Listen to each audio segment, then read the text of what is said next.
This is Red Bull Racing's 2020 Formula One race car, the RB16. On the onset, it looks like Red Bull Racing bear no compromise on the technical and aerodynamic designs this time around. One example is the front nose area, yeah, whereby it's nearly a direct carryover from Mercedes-AMG's front nose, a narrow nose with a cape, as compared to what they were using last season, a plank style wide nose without any cape and inward directing aero blades instead. So let's start off with the front. The front wing is an evolution of last season's RB15. The outboards are aggressively inclined to produce downforce, unlike Ferrari's shallow outboard wing. Yeah? Onto the front nose. Red Bull Racing did not even try this configuration last season, yeah, or before that. But suddenly this season, they've gone full Mercedes-AMG style narrow nose and KP. And the concept they are using, their approach is much similar to Mercedes-AMG, but slightly different to McLaren's, because just like the Mercedes-AMG, Red Bull and Mercedes-AMG are the only teams that are running the cape all the way past the front axle line, yeah? From the frontal portion of the nose all the way back to near the front splitter. McLaren has theirs ending just in front of the front axle, yeah? I think Red Bull Racing has got one better than the Mercedes-AMG because their Darth Vader looking snout also seems to be intakes to draw air, probably some of it to the top part of the cape, and the other maybe function like an S-duct. Let's move back to the suspension area. Last season, the RB15 had split upper wishbones, but this season it seems that they're not using this anymore. Although maybe it's still the case, but they've covered it up with those carbon fiber suspension arm covers. The RB16's brake ducts look much bigger than they were than the RB15. Looks like they've taken a similar route to Ferrari, yeah? And typically, these large brake ducts are also known to try to provide some outwash through the front wheel, yeah?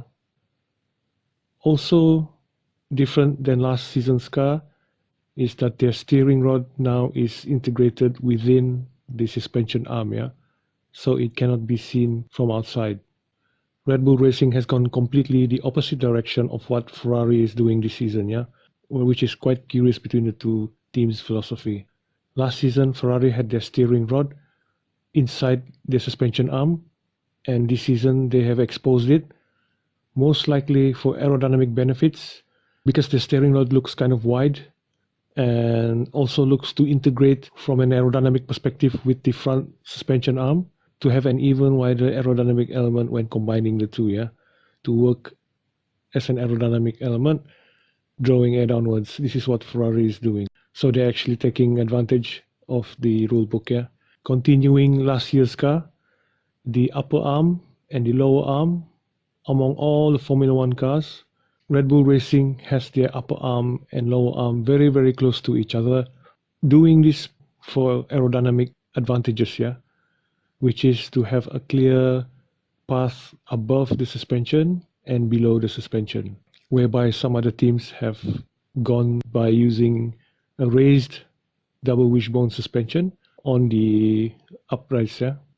So maybe it seems that Red Bull rather have clear air going over and under the suspension system, rather than some teams that focus more towards the under airflow rather than over. Although it looks that teams who have raised their front suspension arm also have their arms streamlined in the way that it's pointing downwards towards the barge board area.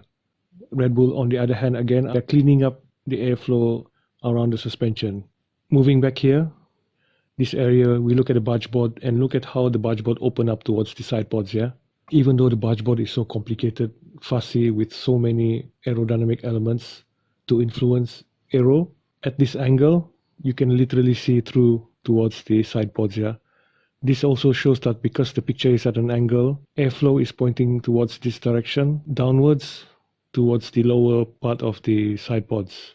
What is also evident is how committed Honda is to the Red Bull Racing Formula One program. Yeah, just look at how small the radiator intakes are.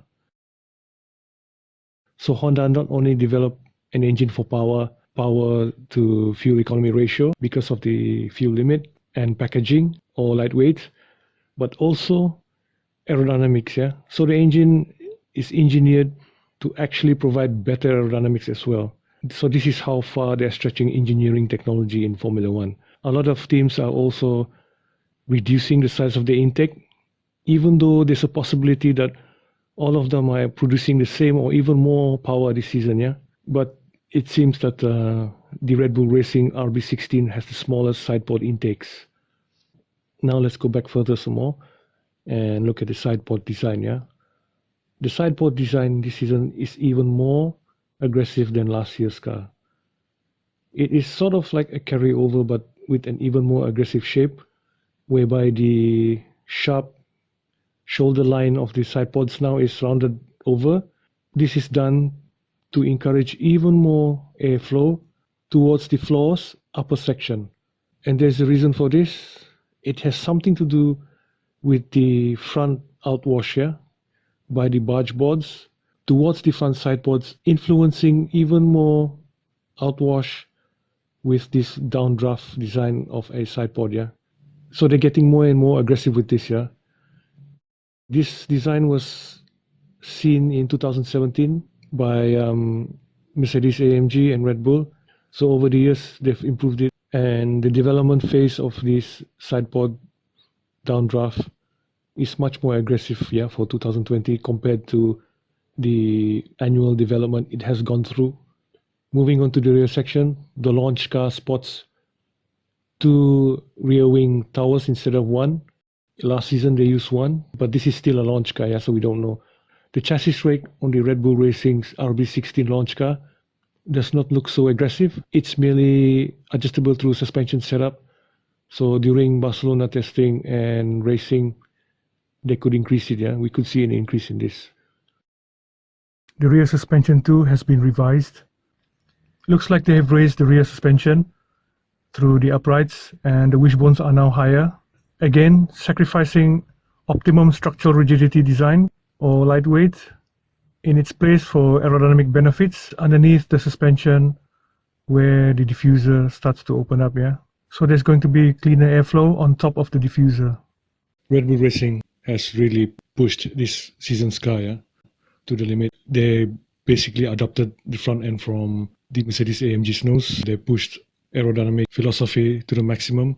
The side pods, the ultra small radiator intakes on the side pods. And I guess the only puzzle missing for Red Bull is Honda's power. Yeah, if Honda manages to complete their mission this season, which is to provide one of the best engine in Formula One, then there's no doubt that the Red Bull Racing's package is definitely the one to have.